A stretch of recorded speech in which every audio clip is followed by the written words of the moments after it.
সবাই নয়, ডিসেম্বরে নির্বাচন চায় একটি দল। পূর্ণাঙ্গ সংস্কারে প্রয়োজন আরো 6 মাস। টোকিওতে নিক্কেই ফোরামে প্রধান উপদেষ্টা। If you need a good job at reforming, you have to wait 6 months more. Not all political parties, just one particular. So that's about what's happening right now. নিম্নচাপের প্রভাবে রাজধানী সহ বিভিন্ন স্থানে বৃষ্টি, প্লাবিত হাতিয়ার নির্মাঞ্চল। বরিশালে অভ্যন্তরীণ রুটে নৌ চলাচল বন্ধ।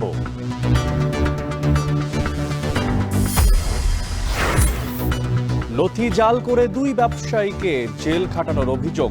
অপরাধীকে বাঁচাতে সাবেক ডিবি প্রধান হারুনের সাজানো ব্রিফিং। আমরা নানানভাবে প্রতারণার শিকার হই। 42টা দিন আমি নিরপরাধ একটা ছেলে জেলে ছিলাম। একের পর এক কর্মসূচিতে স্থবির চট্টগ্রাম বন্দর। কন্টেইনার জট কমাতে পণ্য খালাসের বিজ্ঞপ্তি। ঈদের ছুটিতেও খোলা কাস্টমস। কনসার্নিদেরকে বারবার তাগাদা দিচ্ছি, তারা তাদের কন্টেইনার কার্গো কাস্টমস ক্লিয়ারেন্স নিয়ে দ্রুত ছাড় করে নিয়ে যায়। এবং বিভিন্ন দেশে সংকট নিরসনে বাংলাদেশি শান্তিরক্ষীদের দক্ষতার প্রশংসা স্বরাষ্ট্র উপদেষ্টার। জাতিসংঘ শান্তিরক্ষী দিবসে দেশ জুড়ে নানা আয়োজন।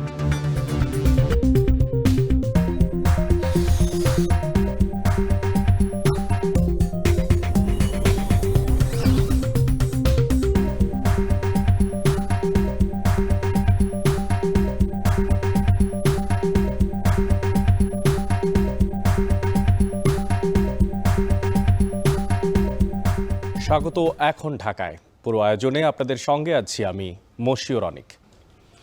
সব দল নয়, শুধু একটি রাজনৈতিক দলই ডিসেম্বরে নির্বাচন চায়।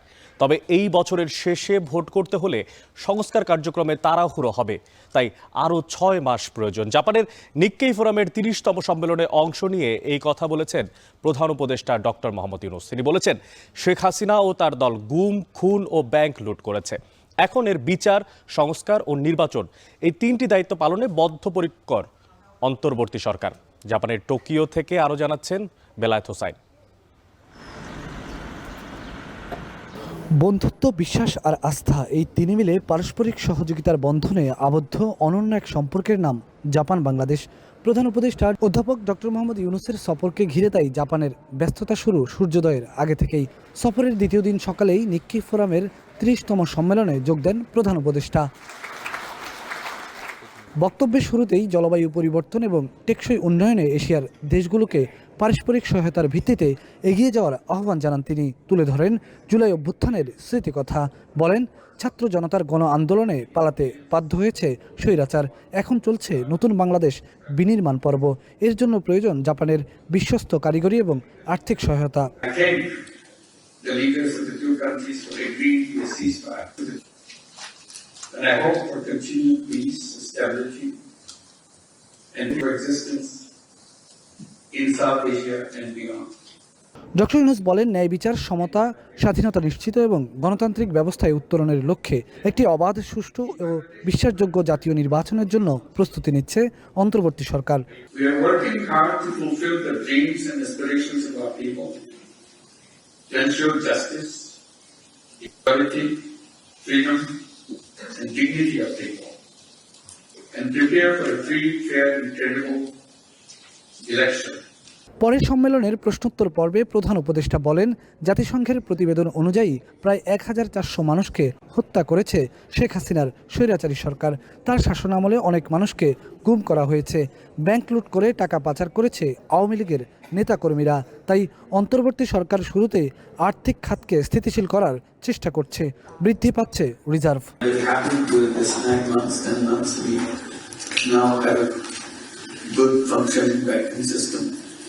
Our reserve is coming back to the full stream. We are paying back every amount that we have to pay. প্রধান উপদেষ্টা আরও বলেন, সব দল নয়, ডিসেম্বরে নির্বাচন চায় একটি নির্দিষ্ট রাজনৈতিক দল। ডিসেম্বরে নির্বাচন করতে গেলে সংস্কারে তাড়াহুড়ো হবে। তাই জনগণের বহুল আকাঙ্ক্ষিত সংস্কারের জন্য ডিসেম্বরের পরও নির্বাচনের জন্য আরও 6 মাস সময় প্রয়োজন বলে উল্লেখ করেন তিনি। You need a good job at reforming. We have to wait 6 months more. So that's what we're doing. There are opinions that some say, let's get it out, get the election done, and hand over to the politicians. So that's one reason. That's why the politicians are looking for not all political parties, just one particular. প্রধান উপদেষ্টা বলেন, তার নিজের কোনো রাজনৈতিক অভিলাষ নেই। নির্বাচিত দলের কাছে ক্ষমতা হস্তান্তরই তার প্রধান লক্ষ্য। সংস্কার, বিচার এবং নির্বাচন, মূলত এই তিনটি বিষয়কে প্রাধান্য দিয়ে কাজ করে যাচ্ছে অন্তর্বর্তী সরকার। এশিয়ার দেশগুলোর সামনে এমন রূপরেখাই তুলে ধরলেন বাংলাদেশের প্রধান উপদেষ্টা ডক্টর মোহাম্মদ ইউনূস। পাশাপাশি নতুন বাংলাদেশ বিনির্মাণে জাপানের কাছে সহায়তা চেয়েছেন তিনি। নির্বাচনের জন্য ডিসেম্বরের পরেও কেন আরও 6 মাস প্রয়োজন, সে বিষয়েও সুস্পষ্টভাবে ব্যাখ্যা দিলেন অন্তর্বর্তী সরকারের প্রধান। নিক্কেই ফোরামের 30তম সম্মেলন থেকে বেলায়েত হোসাইন, এখন টোকিও, জাপান। বঙ্গোপসাগরে নিম্নচাপের প্রভাবে বৈরী আবহাওয়া বিরাজ করছে উপকূলে। ঝুঁকিপূর্ণ রুটগুলোতে বন্ধ রয়েছে নৌ চলাচল। এর মধ্যে প্লাবিত হয়েছে হাতিয়া ও নিঝুম দ্বীপের নির্মাঞ্চল। আর এ নিয়ে আরও জানাতে নোয়াখালী থেকে নাসিম শুভ এবং ভোলা থেকে ইমতিয়াজ আহমেদ, সাথে কক্সবাজার থেকে যুক্ত হচ্ছেন মন্তোষ বেদজ্ঞ এবং রাজধানীতে আছেন সহকর্মী মাঝার ইমন। তবে প্রথমেই চলে যেতে চাচ্ছি সহকর্মী নাসিম শুভর কাছে। শুভ, আপনার মাধ্যমে জানতে চাই যে নোয়াখালীতে আবহাওয়ার কি অবস্থা বর্তমান, এবং এই যে অসহায় নিম্নাঞ্চলের মানুষেরা, তাদের উদ্ধারে প্রশাসনের পক্ষ থেকে এখন পর্যন্ত কোনো উদ্যোগ নেওয়া হয়েছে কিনা?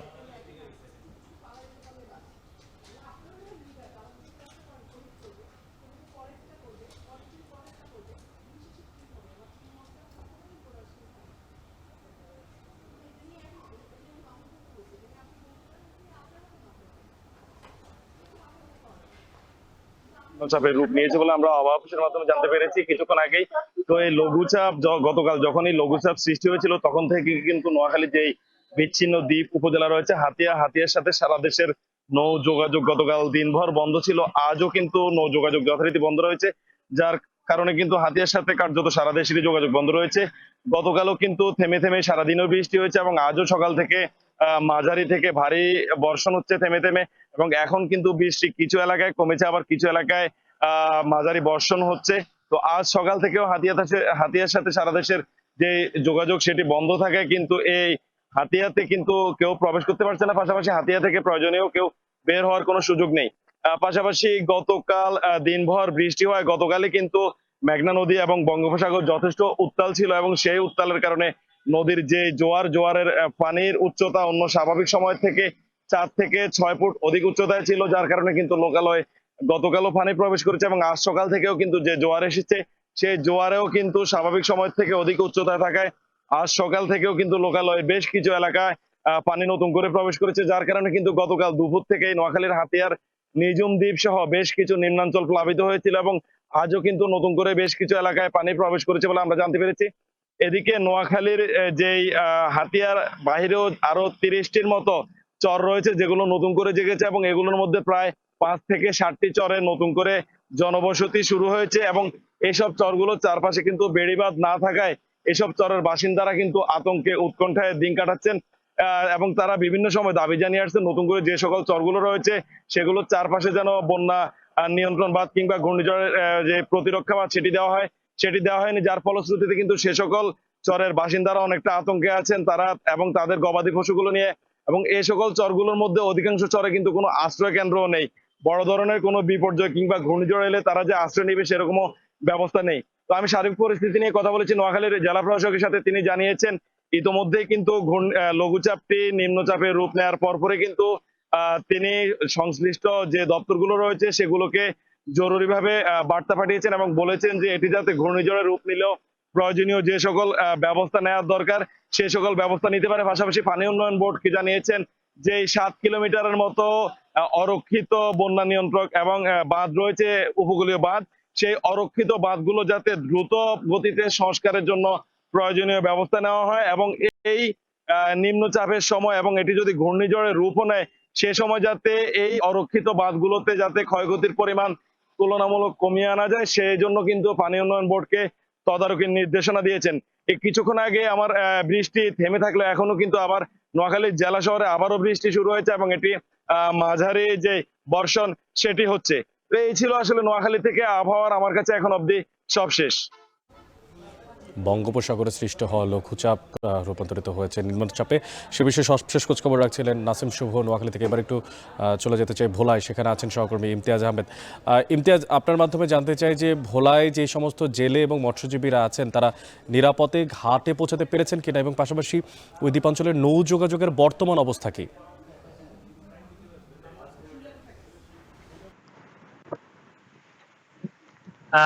মূলত গতকাল রাত থেকেই যে বৈরী আবহাওয়া বিরাজ করছে উপকূলীয় জেলা ভোলায়, এবং সকাল থেকেই কিন্তু থেমে থেমে বৃষ্টিপাত হচ্ছে।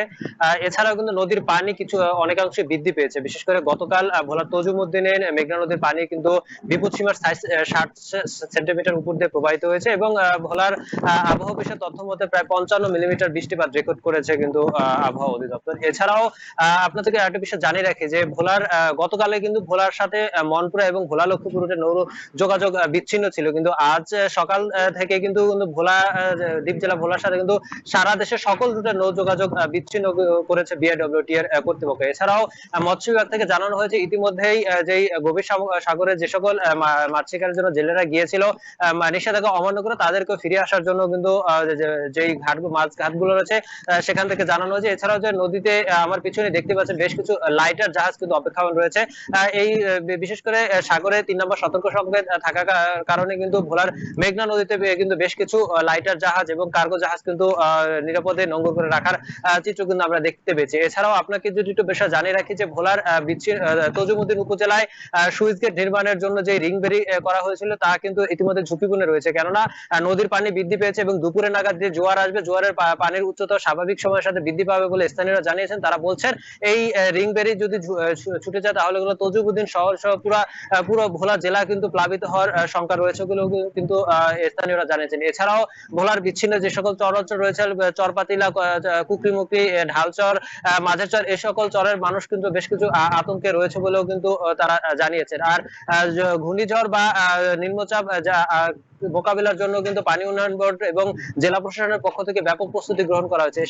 জেলা প্রশাসকের পক্ষ থেকে কিন্তু কিছুদিন আগে কিন্তু একটি প্রস্তুতি সভা করা হয়েছিল, সেখানে জানানো হয়েছে যে ভোলার ঘূর্ণিঝড় মোকাবিলার জন্য কিন্তু ইতিমধ্যেই 13,600 সিপিপি সদস্য এবং 2,000 রেড ক্রিসেন্টের সদস্য প্রস্তুত রয়েছে বলে কিন্তু তারা জানিয়েছে। এছাড়াও জেলায় 7 উপজেলায় 8টি কন্ট্রোল রুম এবং 92টি মেডিকেল টিম গঠন করার কথাও কিন্তু জেলা প্রশাসক জানিয়েছেন। সবশেষে বলা যায় যে ভোলার যেই আবহাওয়া কিছুটা গোবট রয়েছে, বৃষ্টিপাত হচ্ছে এবং মেঘনার পানি কিন্তু স্বাভাবিক তুলনায় কিছুটা বৃদ্ধি পেয়েছে। তো এই ছিল আমার কাছে ভোলার মেঘনার পাড় থেকে সর্বতথ্য। ইমতিয়াজ, নিশ্চয়ই নিজেকে নিরাপদ রাখবেন। আমাদের সঙ্গে ভোলা থেকে যুক্ত ছিলেন সহকর্মী ইমতিয়াজ। এবার চলে যেতে চাই কক্সবাজারে, তিনি সেখানে আছেন সহকর্মী মন্তোষ বেদজ্ঞ। মন্তোষ, আপনার মাধ্যমে জানতে চাই কক্সবাজারের আবহাওয়া ও সমুদ্রের যে পরিস্থিতি বর্তমান সে বিষয়ে জানাবেন। পাশাপাশি পর্যটকরা যারা গেছেন সেখানে তাদের নিরাপত্তার জন্য কোনো ব্যবস্থা এখন পর্যন্ত নেওয়া হয়েছে কিনা?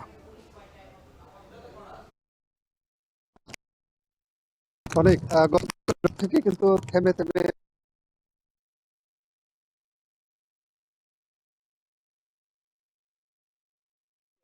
বৃষ্টিপাত তারা রেকর্ড করেছে, এবং আমরা সকাল থেকে দেখছি যে সাগর একটি পরিস্থিতি এটিতে পর্যটকরা যেহেতু এখানে সমাগত হচ্ছে না, এখানে তারা যাতে বেশ পানিতে বেশি দূরে না নামলে সেটি ঠিক করতে এখানে যারা লাইফ সদস্য রয়েছেন তারা এখানে চেষ্টা করছেন, এবং তাদেরকে বিধিনি যে আরোপ করা হয়েছে সেই বিষয়টি পর্যটকদের জানিয়ে দেওয়া হচ্ছে লাইফ সদস্যদের পক্ষ থেকে। তবে অনেকেই কিন্তু নিষেধাজ্ঞা অমান্য করে এখানে সাগরে নামছেন, এবং সব মিলিয়ে যেহেতু ভোর ভারে বৃষ্টিপাত হয়েছে এবং আগামীকাল পর্যন্ত ভারী বৃষ্টিপাত হওয়ার সম্ভাবনার কথা জানিয়েছে আবহাওয়া অফিস। সেক্ষেত্রে এখানে যেহেতু পাহাড়ের দিকে একটি জেলাগ্রস্তদের এখানে পাহাড় দেশের একটি আশঙ্কা কিন্তু অফিসের পক্ষ থেকে আমাদেরকে জানানো হয়েছে। সকলে জেলা প্রশাসনের পক্ষ থেকে যারা পাহাড়ের ঝুঁকিপূর্ণ পরিবেশে বসবাস করে তাদেরকে নিরাপদ আশ্রয়ে যাতে সরে যান ভারী বৃষ্টিপাতের সময় সেই বিষয়টি কিন্তু সে বিষয়ে প্রচারণা করা হয়েছে। এবং সেক্ষেত্রে এই মুহূর্তের পরিস্থিতি যদি বলি দমকা হাওয়া রয়েছে। সকাল থেকে গুড়ি গুড়ি বৃষ্টি রাজধানী ঢাকাতেও, সে বিষয়ে জানানোর জন্য যুক্ত আছেন মাঝার ইমন। তিনি আছেন গুলিস্তানে। ইমন, আপনার মাধ্যমে জানতে চাই যে বৃষ্টির কারণে নগর জীবনে কী ধরনের প্রভাব পড়ছে, আর কোথাও কোথাও জলাবদ্ধতার সৃষ্টি হয়েছে কিনা, সবশেষ তথ্য আপনার কাছে কি আছে? নগর জীবনের যেই ভোগান্তি সেটি সকালবেলা থেকে এখন পর্যন্ত বিরতিহীনভাবে বৃষ্টি হওয়ার কারণে নগর জীবনের যে ভোগান্তি সেটির চিত্র একেবারে স্পষ্ট দেখাই যাচ্ছে রাজধানীর বিভিন্ন অলিগলি সড়কে এবং নগর পরিবহন যে সমস্ত রয়েছে সেখানে স্পষ্টই দেখা যাচ্ছে। এবং যেহেতু সকালবেলা থেকে এখন পর্যন্ত বিরতিহীনভাবে বৃষ্টিপাত হচ্ছে, আমরা দেখেছি পুরো রাজধানী জুড়েই বৃষ্টিপাত হচ্ছে, তবে কোথাও কোথাও কখনো বৃষ্টিপাতের মাত্রাটা কিছুটা কমে এবং কোথাও বাড়ে। এখন আমি যেই এলাকাটি রয়েছি রাজধানীর গুলিস্তান এলাকায়, এখানেও আমরা দেখেছি যে বৃষ্টিপাত এখন কিছুটা তুলনামূলক কম হচ্ছে, তবে এই যেহেতু বৃষ্টিপাতের কারণে সড়কে যে চাপের কথা বলছিলাম সেই চাপ কিন্তু রয়েছে। সড়কের প্রতিটি যানবাহনের এবং প্রতিটি গলিতে প্রতিটি সড়কে আমরা চাপ দেখছি। আমি যদি এখন এই জিপিও মোড় এলাকাতে রয়েছে, এখানে প্রধান 4টি সড়ক এসে মিলিত হয়েছে। এই প্রধান 4টি সড়কেই কিন্তু গণপরিবহনের চাপ রয়েছে এবং ছোট ছোট যানবাহন বিশেষ করে ব্যাটারি চালিত অটোরিকশা এবং মোটরসাইকেলেরও আমরা চাপ দেখেছি। নগরবাসীর যেটি বলছেন যে যেহেতু বিরতিহীনভাবে বৃষ্টি হচ্ছে, কর্মস্থলগামী যে সমস্ত নগরবাসী রয়েছে, স্কুল কলেজ পড়ুয়া শিক্ষার্থীরা, তারাই মূলত সকালের দিকে বিপাকে পড়েছিলেন বৃষ্টির ফলে। এবং এখন যেহেতু অনেকেই কর্মস্থলে প্রবেশ করেছেন এবং স্কুল কলেজের ক্লাসগুলো শুরু হয়েছে, অর্থাৎ যারা সকালে বেরিয়েছিলেন তারা কিন্তু তাদের গন্তব্যে পৌঁছেছেন। এখন রাজধানীতে যারা চলাফেরা করছেন, সড়কে যারা জীবিকা নির্বাহ করেন, তারাই মূলত ভোগান্তিতে পড়েছেন। এবং জলাবদ্ধতার কথা যেটি বলছিলেন, জলাবদ্ধতা বলতে আমরা যতটুকু জানতে পেরেছি রাজধানীর মিরপুর, শেরপাড়া ওই সমস্ত এলাকায়, যে সমস্ত এলাকা কিছুটা নিম্ন এলাকায়, সেখানে মূলত কিছুটা জলাবদ্ধতা হয়েছে, তবে সেই মাত্রাও আসলে অত্যাধিক নয় আমরা যতটুকু জানতে পেরেছি। এবং সার্বিক যে চিত্র দেখছি নগর জীবনে যে বৃষ্টির প্রভাব, সেই প্রভাব পড়েছে, অর্থাৎ ভোগান্তি এবং কিছুটা অনেকটা স্বস্তিও বলছেন অনেকে। এবং আবহাওয়া অধিদপ্তর যেটি বলছে, আবহাওয়া অধিদপ্তরের তথ্য মতো যতটুকু জানতে পেরেছি, ঢাকায় এখন পর্যন্ত সবশেষ যে তথ্য দিয়েছে, ঢাকায় 13 মিলিমিটারের মতো বৃষ্টিপাত রেকর্ড করা হয়েছে। আবহাওয়া অধিদপ্তর যেটি বলছে যে এই যেই 13 মিলিমিটার বৃষ্টিপাত হয়েছে, এই বৃষ্টিপাতের মাত্রা আরও বাড়তে পারে এবং আবহাওয়া অধিদপ্তর বলছে আরও 2 থেকে 3 দিন এই বৃষ্টিপাত থাকতে পারে।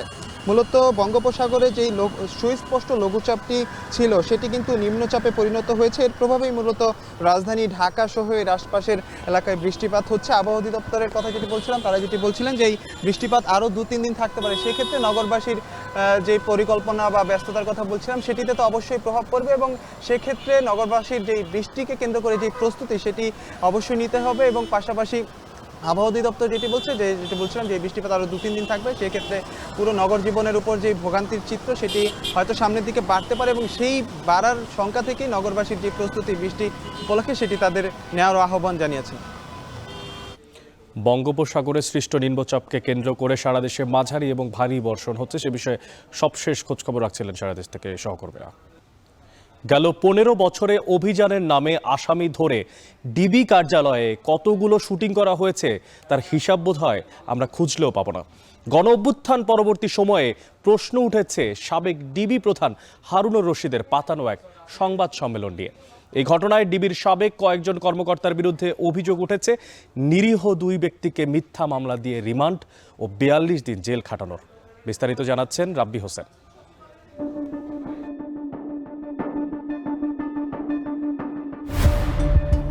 টাকা দিয়ে একটা যোগসাধ স্থাপন করে গেল 15 বছরে মিন্টু রোডে পুলিশের গোয়েন্দা বিভাগ ডিবি কার্যালয়ের অভ্যন্তরে গণমাধ্যমে প্রচারের জন্য যে শুটিংগুলো ধারণ করা হয়েছে এটি তার একটি।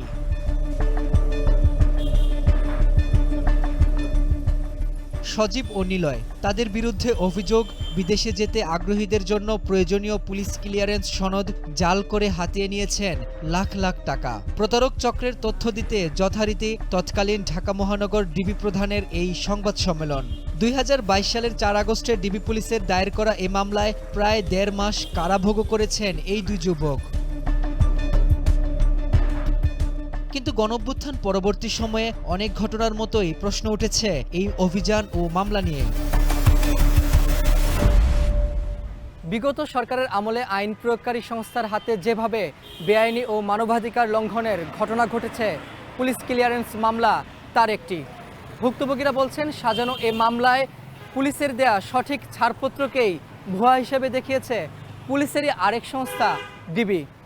এমনকি তদন্ত প্রতিবেদনেও কোনো প্রকার যাচাই বাছাই ছাড়া যুক্ত করা হয়েছে সাজানো অভিযান ও গ্রেপ্তারের তথ্য। এসব দাবির সত্যতা যাচাই করা প্রয়োজন।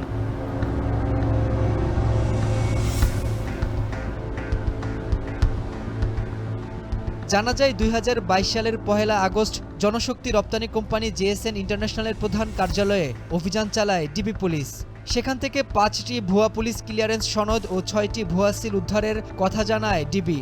এর মধ্যে 2019 সালের 17 মে শরীয়তপুরের জাজিরায় মোহাম্মদ বিলাল হোসেনের নামে ইস্যু করা জেলাটির পুলিশের বিশেষ শাখার তৎকালীন পুলিশ সুপার স্বাক্ষরিত এই ক্লিয়ারেন্সটিও রয়েছে।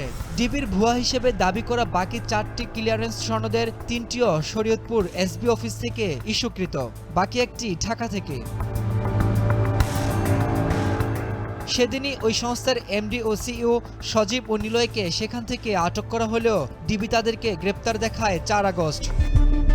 মামলার এজাহারে ও চার্জশিটে উল্লেখ করা হয় বনানীর 6 নম্বর রোডের জিলমরিয়ম ভবনের 3 তলার জেএসএন ইন্টারন্যাশনালের অফিসে অভিযান চালিয়ে তাদের গ্রেপ্তার করা হয়েছে। এখন সেখানে প্রতিষ্ঠানটির অস্তিত্ব না থাকলেও ভবনটির নিরাপত্তা কর্মীরা জানান অফিসটি ছিল ভবনটির 5ম তলায়। এখানেও ট্রেড লাইসেন্সের সাথে মামলার এজাহারের তথ্যের গরমিল। পুরো কয়তলায় ছিল? একদম উপরে টপ লেভেলের। অভিযোগপত্রে দেখানো হয় মোহাম্মদ বিলাল হোসেন, রুহুল আমিন মাদবর সহ বাকি 3টি ক্লিয়ারেন্সের তথ্য। জব্দ তালিকায় দেখানো সেই পুলিশ ক্লিয়ারেন্স সার্টিফিকেটগুলোর কয়েকটি কপি এসেছে আমাদের হাতে। 4-5টা প্রিন্টেড পুলিশ ক্লিয়ারেন্স এবং কিছু সিল রেখে আমাদের দাঁড় করে প্রেস। 42টা দিন আমি নিরপরাধ একটা ছেলে জেলে ছিলাম। আমরা চেষ্টা করতেছিলাম শিবদুর বাসার বাবুর মাধ্যমে পাঠানোর জন্য, কিন্তু সেই পাঠানোর প্রক্রিয়াধীন অবস্থায় আমরা নানানভাবে প্রতারণার শিকার হই। এবার জব্দ তালিকায় দেখানো পুলিশের দেয়া এই ছাড়পত্রগুলো শরীয়তপুর এসবি অফিসে গিয়ে যাচাই করি। যাচাই বাছাই শেষে জেলাটির অতিরিক্ত পুলিশ সুপার জানায় পুলিশ ক্লিয়ারেন্সগুলো জাল নয়, 4টি সঠিক সেই তথ্য রয়েছে পুলিশের ওয়েবসাইটে। 5টি ভেরিফিকেশন সার্টিফিকেট আমরা চেক করেছি এবং চেক করে আমরা যেটা দেখতে পেয়েছি যে এটি আমাদের জেলার থেকে অত্র জেলার থেকেই ইস্যুকৃত এবং এই ডেটাটা আমরা চেক করে দেখেছি যে এই সার্টিফিকেটগুলো জাল না। পুলিশের দেয়া মামলার সম্পূরক অভিযোগপত্রে পুলিশের দেয়া এই সনদগুলোর নাম পরিচয় ঠিক থাকলেও ইস্যুকৃত তারিখ, রেফারেন্স নাম্বার, কোথাও কোথাও ইস্যু করা পুলিশের কর্মকর্তাদের নামের ক্ষেত্রে ভিন্ন তথ্য পাওয়া যায়। প্রশ্ন হলো সঠিক ছাড়পত্র সনদ নকল করে অসামঞ্জস্য তথ্যের সনদ তৈরি তাহলে করলো কে? ভুক্তভোগীদের আঙুল তৎকালীন ডিবির কর্মকর্তা নাজমুলের বিরুদ্ধে, যদিও এই ব্যাপারে আর কথা বলতে রাজি নন মামলার তদন্তকারী কর্মকর্তা। এক কথায় হচ্ছে কি এটা বিচারাধীন, এখন এই ব্যাপারটা আমি কিছু আমার যা মতো চার্জশিট দিয়ে আসছি, বাকিটা আদালতের সিদ্ধান্ত। এডিসি নাজমুলকে চ্যালেঞ্জ করতেছি আমাকে একটা জিডি দেখাক। এখন প্রশ্ন উঠেছে পুলিশ ক্লিয়ারেন্স সার্টিফিকেট জাল, লাখ লাখ টাকা হাতিয়ে নেওয়ার অভিযোগ দেখিয়ে মামলা দিয়ে কারাভোগ করানোর নেপথ্যে আসলে কে? 30টার মতো অ্যাপ্লিকেন্টের ফাইল নিয়ে রোমানিয়ার ভিসা প্রসেসিং এর জন্য। এখানে অভিযোগের তীর নিষিদ্ধ ঘোষিত ছাত্রলীগের নেতা আবু সাইদ মজুমদারের ভাগিনা সিফাতুল বাশারের বিরুদ্ধে। সে নিজেও একজন মানব সম্পদ রপ্তানির সঙ্গে জড়িত।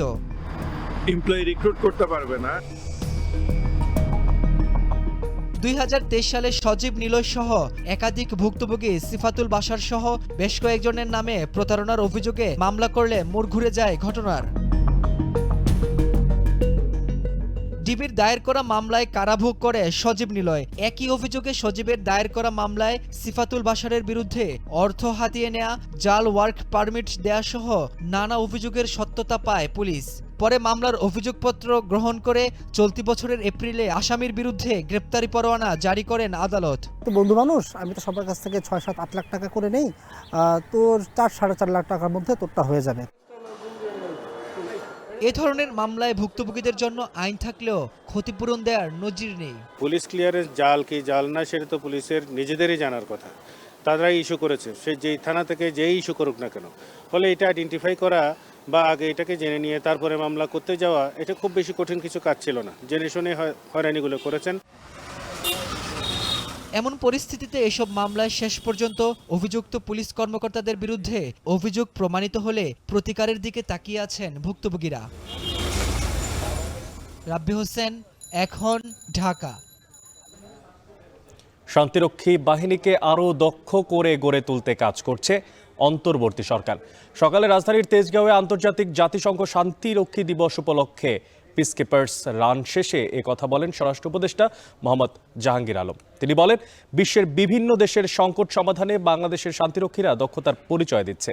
একাগ্রতা ও সাহসের জন্য দেশের সেনা, নৌ, বিমান বাহিনী ও পুলিশ জাতিসংঘে সুনাম অর্জন করেছে। এছাড়া শান্তিরক্ষী বাহিনীতে নারীর অংশগ্রহণ ও তাদের সাফল্য বিশ্ব দরবারে বাংলাদেশকে সম্মানিত করেছে বলেও মন্তব্য করেন তিনি। The present interim government remained steadfast in its support for UN peacekeeping operation. Bangladesh peacekeepers are currently serving in several UN missions across the world. This contribution of both the Bangladesh military, army, navy and air force and the Bangladesh police to UN peacekeeping are immense and multifaceted. Our police officers, including a significant number of female officers who served as a role model, have been instrumental in restoring trust between communities and law enforcement in past conflict and societies. Customs কর্মকর্তাদের টানা কর্মবিরতি, সাথে পরিবহন শ্রমিকদের ধর্মঘট এবং বন্দর শ্রমিকদের মিছিল, মিটিং, সমাবেশে স্থবির অবস্থা দেখা দিয়েছে চট্টগ্রাম বন্দরে। এতে বেড়েছে কন্টেইনার জট। সামনে টানা 10 দিনের ঈদের ছুটিতে এই জট তীব্র হতে পারে এমন শঙ্কা করছেন ব্যবসায়ীরা। আর এই অবস্থায় দ্রুত পণ্য ডেলিভারি নিতে তাগাদা দিয়ে যাচ্ছে, বিজ্ঞপ্তি দিয়েছে বন্দর কর্তৃপক্ষ। পণ্য ডেলিভারি নিরবিচ্ছিন্ন রাখতে ছুটির সময়ও বিকল্প ব্যবস্থায় অফিস খোলা থাকবে বলে জানিয়েছে কাস্টমস হাউস। বিস্তারিত জানাচ্ছেন হাজেরা শৈলী। গেল 15 মে শ্রমিক নেতাকে মারধরের প্রতিবাদে কর্মবিরতি পালন করে কন্টেনার পরিবহনকারী গাড়ির শ্রমিকরা। এরপর এনসিটি টার্মিনাল বিদেশিদের দেয়ার প্রতিবাদে মিছিল, মিটিং।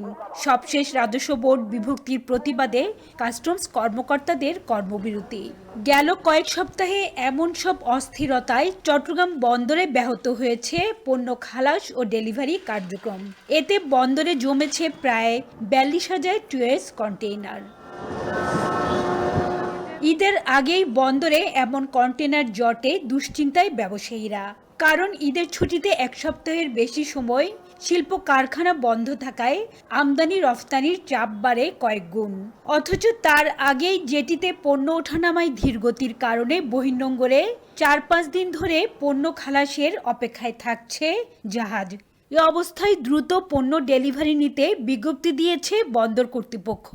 আমরা আমদানিকারকদেরকে, কনসার্নিদেরকে বারবার তাগাদা দিচ্ছি, ইনস্ট্রাকশন দিচ্ছি যাতে তারা তাদের কন্টেনার কার্গো কাস্টমস ক্লিয়ারেন্স নিয়ে দ্রুত ছাড় করে নিয়ে যায়, যাতে ঈদের সময় কোনো ধরনের পণ্য ঘাটতি বাজারে না হয়। ঈদের ছুটিতে আমদানি পণ্য ডেলিভারি ও রফতানির স্বার্থে কাস্টমস ও বন্দরে ব্যাংকের কিছু শাখা 3 দিন খোলা থাকবে। তবে তা জট কমাতে খুব একটা প্রভাব ফেলবে না বলে মনে করেন ব্যবহারকারীরা। আমদানি রপ্তানির যে ইন্ডাস্ট্রিগুলো আছে, বিশেষ করে তৈরি পোশাকের যে শিল্পের যে প্রতিষ্ঠানগুলো আছে, তারাও কিন্তু একটা এই বন্ধ উপভোগ করতে যাচ্ছেন। তাহলে দেখা গেছে যে আমদানি এবং রপ্তানি পণ্য তারা গ্রহণ কিংবা রপ্তানি পণ্য পাঠানোর যে প্রক্রিয়াটা, সেটিও কিন্তু স্বাভাবিকভাবেই আগের মতো স্বাভাবিক থাকবে না। এ অবস্থায় ঈদের আগে পণ্য ডেলিভারি নিতে বন্দর ও কাস্টমস কর্মকর্তাদের আন্তরিক সহযোগিতা চান সিএনএফ এজেন্টরা। একই সাথে শিপিং এজেন্ট ও ফ্রেড ফরওয়ার্ডারদের অফিস খোলা রাখার আহ্বান তাদের। শিপিং এজেন্ট থেকে আমাদের ডেলিভারি অর্ডার নিতে হবে, ফ্রেড ফরওয়ার্ডার থেকে এনওসি নিতে হবে। ওনাদের অফিস যাতে হুট করে দুপুরবেলায় বন্ধ হয়ে না যায়, ওনারা সাফিসিয়েন্ট টাইম নিয়ে অফিস করবেন যাতে আমরা এইগুলি করতে পারি। এরপরে বন্দরে আমরা যাব ডেলিভারি নিতে। ডেলিভারিতে কাস্টমস এবং বন্দরের দুই দিকেরই কর্মকর্তা কর্মচারীর প্রয়োজন হয়। চট্টগ্রাম বন্দরের ইয়ার্ডে কন্টেইনার ধারণ ক্ষমতা প্রায় 54,000 টুয়েস। প্রতিদিন গড়ে ডেলিভারি হয় 4 থেকে 4,000 টুয়েস কন্টেইনার। যদিও ঈদের ছুটিতে ডেলিভারি হয় মাত্র 500 থেকে 1,000 টুয়েস। হাজেরা শিউলি, এখন চট্টগ্রাম। আন্তর্জাতিক বেসামরিক বিমান চলাচল সংস্থার নির্দেশনা অনুযায়ী চট্টগ্রাম শাহ আমানত বিমানবন্দরে 2 বছর পর আবারও অনুষ্ঠিত হচ্ছে নিরাপত্তা মহড়া। বিস্তারিত জানতে সেখান থেকে যুক্ত হচ্ছি সহকর্মী হাজিরা শিউলির সাথে। শিউলি, আপনার মাধ্যমে জানতে চাই নিরাপত্তা মহড়ায় কি কি বিষয়ে যুক্ত করা হয়েছে, আর পাশাপাশি পরিদর্শনে আইকা সহ এভিয়েশন কর্তৃপক্ষের কারাই বা উপস্থিত থাকছেন? অনেক আসলে এই নিরাপত্তা মহড়ার মাধ্যমে আন্তর্জাতিক বিমানবন্দরের যে কোনো জরুরি পরিস্থিতি মোকাবেলায় তাদের কতটুকু সক্ষমতা সেটি মূল্যায়ন করা হয় এবং আইক্যাও নির্দেশনা অনুযায়ী সাধারণত অগ্নি নিরাপত্তা, ছিনতাই এবং বোমা পাওয়া যাওয়া এই ধরনের বিষয়গুলো এই নিরাপত্তা মহড়ার মাধ্যমে আসলে প্রস্তুতিমূলক যে কার্যক্রম সেগুলোই তারা সেখানে এক্সারসাইজ করে থাকেন।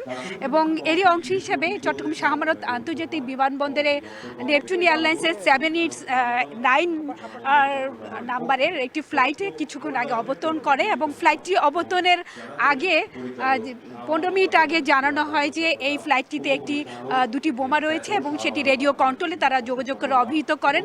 এরপরে রেডিও কন্ট্রোল থেকে সেই বিষয়টি এবং বিমানবন্দরের যে নিরাপত্তা বিভাগ আছে সেখান থেকে সেই বিষয়টি যাচাই করে তারা নিশ্চিত হয় যে এয়ারলাইন্সটির বিমানটিতে দুটি বোমা আছে। তো এর আগে তারা যাবতীয় প্রস্তুতি গ্রহণ করেন এবং এই মহড়ায় এবং একটি প্রতীকী মহড়া এটি আসলে এর মাধ্যমেই কোনো ধরনের দুর্যোগ, কোনো দুর্ঘটনা বা কোনো ধরনের হাইজ্যাকের ঘটনা ঘটলে কিভাবে বিমানবন্দর কর্তৃপক্ষ সেগুলো মোকাবেলা করবেন সেটি তারা আসলে এই মহড়ার মাধ্যমে তারা তাদের যে সক্ষমতা সেটি তারা প্রমাণ দিয়ে থাকেন। সিভিল এভিয়েশন চেয়ারম্যান ছাড়া এখানে বাংলাদেশ এয়ারলাইন্স এবং বিভিন্ন সংস্থার ঊর্ধ্বতন কর্মকর্তারা উপস্থিত আছেন। এখানে এই মহড়ায় অংশ নিয়েছে প্রায় ফায়ার সার্ভিস, সিভিল ডিফেন্স, বিমান বাহিনী, মা ও শিশু হাসপাতাল, র্যাব, সিএমপি এবং এই মহড়ার সাথে যুক্ত বিভিন্ন সংস্থা। কিছুক্ষণ আগে কিন্তু এখান থেকে 33 জন যাত্রী এবং 5 জন ক্রু নিয়ে বিমানটি কিছুক্ষণ আগে অবতরণ করে এবং বোমা দুটি উদ্ধার করার পর এখন নিষ্ক্রিয়করণের কাজ করা হচ্ছে এবং পুরো জায়গাটি ঘিরে রাখা হয়েছে যেন সেখানে কোনো ধরনের দুর্ঘটনা না ঘটে। তো আসলে এই ধরনের মহড়া খুবই গুরুত্বপূর্ণ যেহেতু বিমানবন্দর নিরাপত্তার বিষয়টি আন্তর্জাতিকভাবে খুবই গুরুত্বপূর্ণ। তো মহড়া এখন শেষ পর্যায়ে, কিছুক্ষণ পরে মহড়ার যে কার্যক্রম সেগুলো চলছে। অনেকেই ছিল আমার কাছে বিমানবন্দরের নিরাপত্তা মহড়ার সবশেষ। চট্টগ্রাম শাহ আমানত বিমানবন্দর থেকে যুক্ত ছিলেন সহকর্মী হাজেরা সলিল। কোরবানির ঈদ ঘিরে বগুড়ার বিভিন্ন হাটে পশুর সরবরাহ বেড়েছে, তবে কেনা বেচা হচ্ছে ধীর গতিতে। এ নিয়ে আরও জানাতে দুপচারীর ধাপের হাট থেকে যুক্ত হচ্ছেন সহকর্মী মাজেদুর রহমান। মাজেদ, আপনার মাধ্যমে জানতে চাই যে হাটে কোরবানির পশুর দরদাম কেমন দেখতে পাচ্ছেন, আর দাম নিয়ে ক্রেতারাই বাকি বলছেন।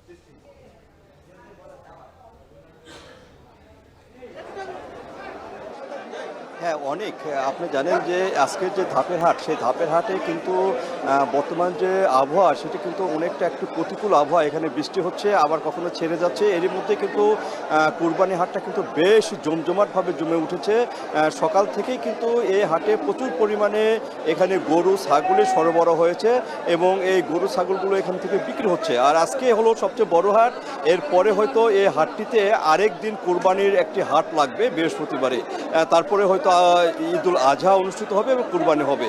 আর সেই উপলক্ষে কিন্তু আজকে যে হাটটি সেটা কিন্তু খুব জমজমাট একটি হাট, কিন্তু বৃষ্টির কারণে অনেকটা ছন্দপতন হয়েছে বেচাকিনায়। তবে দূর দূরান্ত থেকে যারা পাইকাররা আসছেন তারা কিন্তু গরু কিনছেন এবং গরু কিনে একটি স্থানে রাখছেন, তারপরে তারা বিভিন্ন স্থানে নিয়ে যাবেন। তবে দরদাম নিয়ে যদি বলি, আজকে হাটে যে আগে 2 দিনের তুলনায় যে দাম বাড়ার কথা ছিল, অনেকে আশঙ্কা করেছিল ব্যবসায়ীরা, কিন্তু সেটি কিন্তু হয়নি। আগের যে দামে বেচা কিনা সেইভাবে কিন্তু বেচা কিনাটা হচ্ছে। তো এইভাবে কিন্তু বেচা কিনা শুরু হয়েছে এবং বেচা কিনা চলবে। তো অনেক এই ছিল আমার কাছে বগুড়ার যে ধাপের হাট, সেখানে কুরবানি হাটের সর্বশেষ।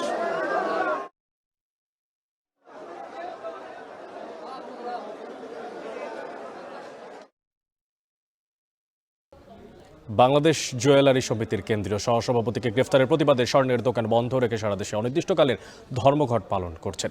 এ বিষয়ে বিস্তারিত জানাতে নাটোরের পিলখানা স্বর্ণপট্টি থেকে যুক্ত হচ্ছেন সহকর্মী মাহবুব হোসেন। মাহবুব, জানতে চাই যে ঈদের আগে জুয়েলারির দোকান বন্ধ, কি বলছেন ব্যবসায়ীরা?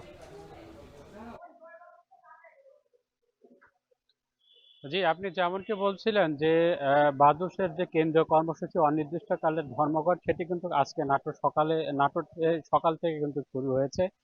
এই যে পিলখানা রয়েছে, এই পিলখানাতে এখানে প্রায় দুই শতাধিক কিন্তু এই স্বর্ণকার পট্টির যে দোকান সেটি রয়েছে। তো আমরা সকাল থেকে যেটি দেখতে পেয়েছি যে এখানকার যারা শ্রমিক কর্মচারীরা রয়েছেন তারা কিন্তু বেশ ভোগান্তির মধ্যে রয়েছেন। তাদের যে প্রতিদিনের আয় রোজগার সেটি কিন্তু বন্ধ রয়েছে এই মুহূর্তে, এবং দেখতে পাচ্ছেন যে তারা কিন্তু এই যে দোকানের সামনে কিন্তু তারা বসে রয়েছে। তারা যেটি বলছে যে কখন এটি শেষ হবে তারপরে কিন্তু তারা সেই কাজ শুরু করবে। আর আমরা যারা দোকান রয়েছে তাদের সঙ্গে কথা বলছি, তারা বলছে যে ঈদের আগে এই ধরনের ধর্মঘট কিন্তু তাদেরকে বেশ বেকায়দায় ফেলেছে, এবং যারা স্বর্ণ নিতে আসছেন তাদেরকে কিন্তু দিতে পারছে না, বা অনেকেই যারা নিতে চাচ্ছেন তাদেরকে কিন্তু দিতে পারছে না, এবং অনেক যারা ডেলিভারি আজকে দেওয়ার ডেট ছিল তারা কিন্তু সেইভাবে দিতে পারছে না বলে তারা আমাদেরকে জানিয়েছেন। এবং সব মিলে যদি বলি এই ধরনের কর্মসূচি কিন্তু অনেকটাই কাম্য নয়, এবং যারা ব্যবসায়ীরা তারা বলছে যে এই যারা কেন্দ্রীয় কমিটি রয়েছে বাজুসের, তারা দ্রুত সিদ্ধান্ত নেবে এবং এই সিদ্ধান্ত যেন তাদেরকে জানিয়ে দেওয়া হয় দ্রুত, তারা যেন আবার সেই যে কর্মচাঞ্চল্য এই স্বর্ণকার পট্টিতে সেটি যেন আবার শুরু হয়। আপনাকে আরেকটু জানিয়ে দিয়ে যে গতকাল যে রিফতুল হাসানকে গ্রেপ্তার করা হয়েছে এর প্রতিবাদে কিন্তু কেন্দ্রীয় কমিটির এই আজকের এই কর্মসূচি। তো এই ছিল নাটোর থেকে আমার কাছে সবশেষ খবর। নাটোর থেকে যুক্ত ছিল সহকর্মী মাহবুব হোসেন। এবার আন্তর্জাতিক প্রসঙ্গ, অবশেষে ট্রাম্প প্রশাসনকে বিদায় জানাচ্ছেন মার্কিন ধনকুবের ইলন মাস্ক। সামাজিক যোগাযোগ মাধ্যম এক্স বার্তায় মাস্ক বলেন, যুক্তরাষ্ট্রের সরকারি দক্ষতা বিভাগে তার দায়িত্ব শেষ হয়ে এসেছে। বিষয়টি নিশ্চিত করেছে হোয়াইট হাউসও। বাজেটে ট্রাম্পের কর ছাড় ও প্রতিরক্ষা ব্যয় নিয়ে সমালোচনার মাত্র একদিন পরই এই ঘোষণা দিলেন টেসলা প্রধান। বিস্তারিত জানাচ্ছেন তানভীর জনি। গেল মার্কিন নির্বাচনে ট্রাম্পের জন্য কারি কারি অর্থ ঢেলেছেন বিশ্বের শীর্ষ ধনী ইলন মাস্ক। শুধু তাই নয়, প্রায় প্রতিটি প্রচারে ট্রাম্পের পাশে ছিলেন তিনি। ট্রাম্পের জন্য ভোট কাটতে $1 মিলিয়ন পুরস্কারের ব্যবস্থাও করেছিলেন টেসলা ও স্পেসএক্সের প্রধান ইলন মাস্ক। এছাড়া নির্বাচনের সময় ভোটের মাঠেও সরব ছিলেন তিনি। তখন থেকেই ইলন মাস্ক প্রেসিডেন্ট ট্রাম্পের অন্যতম ঘনিষ্ঠ মিত্র হিসেবে পরিচিতি পান গোটা বিশ্বে। হোয়াইট হাউসের মসনদে বসেই মাস্কের জন্য সরকারি দক্ষতা বিভাগ নামে নতুন একটি দপ্তর চালু করেন ট্রাম্প, যার মূল কাজ ছিল যুক্তরাষ্ট্রের কেন্দ্রীয় সরকারের ব্যয় কমানো এবং অপচয় রোধ করা। যদিও এটি যুক্তরাষ্ট্র সরকারের সরাসরি কোনো অংশ ছিল না। এবার নিজেই ট্রাম্প প্রশাসনের দায়িত্ব থেকে সরে দাঁড়ানোর ঘোষণা দিলেন ইলন মাস্ক। সামাজিক যোগাযোগ মাধ্যমের এক পোস্টে ট্রাম্পকে ধন্যবাদ জানিয়ে তিনি লিখেন, বিশেষ সরকারি কর্মকর্তা হিসেবে নির্ধারিত সময় শেষ হয়ে আসছে, এবার তিনি বিদায় নিচ্ছেন। ট্রাম্প প্রশাসনে মাস্কের কাজের মেয়াদ ছিল 130 দিনের, যা আগামী 30 মে শেষ হচ্ছে। এর আগেই পদত্যাগের ঘোষণা দিলেন মার্কিন ধনকুবের।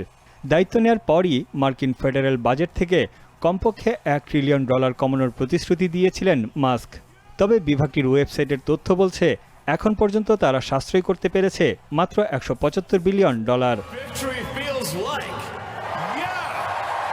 ট্রাম্পের বাজেট বিল নিয়ে মাস্কের অসন্তোষ প্রকাশের পরই পদত্যাগের বিষয়টি সামনে এলো। বাজেটে কর ছাড় ও প্রতিরক্ষা খাতে ট্রাম্পের ব্যয় বৃদ্ধির প্রস্তাব নিয়ে হতাশা প্রকাশ করেন মাস্ক। কারণ বিলটি পাশ হলে 2034 সালে যুক্তরাষ্ট্রের বাজেট ঘাটতি দাঁড়াবে প্রায় $4 ট্রিলিয়ন। মাস্কের আপত্তির পরই বিলটি নিয়ে ফের আলোচনায় বসার আশ্বাস দেন মার্কিন প্রেসিডেন্ট। গেল এপ্রিলে মাস্ক বলেছিলেন, ট্রাম্পের জন্য কাজ করতে গিয়ে তার বৈদ্যুতিক গাড়ি টেসলার বিক্রি কমেছে 13%, যা কোম্পানিটির ইতিহাসে সবচেয়ে বড় পতন। শেয়ার মূল্য কমেছে 45% পর্যন্ত। এরপরই নিজের ব্যবসায় মনোযোগ দেওয়ার কথা বলেছিলেন মাস্ক। তানভীর জনি, এখন বিশ্ব। ট্রাম্পের বৈশ্বিক শুল্ক নীতির বিরুদ্ধে রায় দিল যুক্তরাষ্ট্রের বাণিজ্য আদালত। রায়ে বলা হয়েছে, ক্ষমতার অপব্যবহার করে বিশ্বব্যাপী শুল্ক আরোপ করেছেন মার্কিন এই প্রেসিডেন্ট। আদালত স্থায়ী নিষেধাজ্ঞার পক্ষে রায় দেয়। এই আদেশে চীনের ওপর 30%, মেক্সিকো ও কানাডার কিছু পণ্যে 25% এবং সার্বজনীন 10% শুল্ক স্থগিত হয়েছে। তবে গাড়ি ও গাড়ির যন্ত্রাংশ, ইস্পাত বা অ্যালুমিনিয়ামের ওপরে 25% শুল্ক প্রত্যাহার করা হবে না। আন্তর্জাতিক বাণিজ্য আদালতে 3 বিচারকের প্যানেল জানান, বিভিন্ন দেশের সঙ্গে বাণিজ্য নিয়ন্ত্রণে কংগ্রেসকে বিশেষ ক্ষমতা দিয়েছে যুক্তরাষ্ট্রের সংবিধান। তবে প্রতিটি দেশের ওপরে শুল্ক আরোপের একতরফা ক্ষমতা প্রদান করা হয়নি। রায় ঘোষণার কয়েক মিনিটের মধ্যেই আপিল দায়ের করে ট্রাম্প প্রশাসন। আদালতে করা 2টি মামলার প্রেক্ষিতে এই রায় দেওয়া হয়। সাংবিধানিক ইস্যুতে সিদ্ধান্ত নেবে নির্বাচন। ইশরাকের মেয়র পদে শপথের লিপ্ত আপিলের নিষ্পত্তি করেছে আপিল বিভাগ। আপিলের শুনানি শেষে ব্রিফিং চলছে, সরাসরি চলে যাচ্ছে সেখানে। ঘোষণা করে কোনো সিদ্ধান্ত প্রকাশ করেন নাই।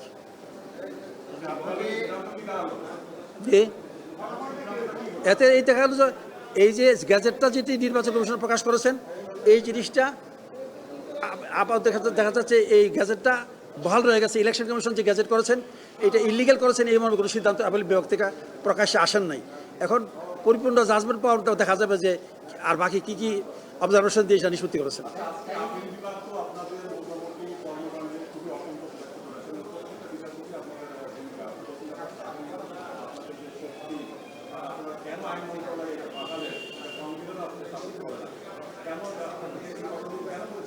এই কথা তো আমি বলছি যে এটা পাঠানোর এই যে ইলেকশন কমিশনে যে পাঠানোর যে জিনিসটা এই ইলেকশন কমিশনে এটা পাঠানোর প্রয়োজন ছিল না, এবং এই যে প্রয়োজন ছিল বলে তো আপিল বিভাগ যারা বলছেন ইলেকশন কমিশন এই জিনিসটা আইন মন্ত্রণালয় পাঠানোর কোনো প্রয়োজন ছিল না, প্রয়োজন নাই। ইলেকশন কমিশন সংবিধানের 118, 125, 126 এই অনুচ্ছেদগুলোর দ্বারা সম্পূর্ণভাবে এই স্থানীয় সরকার নির্বাচন এবং এই জাতীয় নির্বাচন সব নির্বাচন পরিচালনার ক্ষেত্রে তারা সম্পূর্ণ স্বাধীন এবং তারা আইনের দ্বারা পরিচালিত হবে, সংবিধান দ্বারা পরিচালিত হবেন। সেখানে ওই যে পাঠানো ছিল এইগুলো যে আইনের চিন্তার বাইরে বা এটা যে একটা ব্যত্যয় হয়েছে এটা যে সঠিক হয় নাই, আপিল বিভাগ এটাকে রিটার্ন করেছেন, বলছেন যে এটা প্রয়োজন নাই এবং এটা সঠিক হয় নাই। এই মর্মে আপিল বিভাগ বলছেন যে ইলেকশন কমিশন যে সম্পূর্ণ স্বাধীন এবং তার কাজের ক্ষেত্রে তিনি যে কাজগুলি করবেন এইখানে অন্য কারোর মুখাপেক্ষার প্রয়োজন নাই। এটাকে বরঞ্চ আপিল বিভাগ তাদের এই যে ইলেকশন কমিশনের সম্পর্কে কাজে উষ্মা প্রকাশ করলো এর দ্বারা।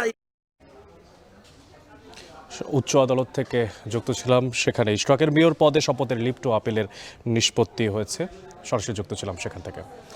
এখন ঢাকার সঙ্গে থাকার জন্য ধন্যবাদ। এখন টেলিভিশন ওয়েবসাইটে দেখতে ভিজিট করুন www.ekhon.tv। এছাড়া এখন টেলিভিশন ফেসবুকে দেখতে ভিজিট করুন facebook.com/tv.ekhon এবং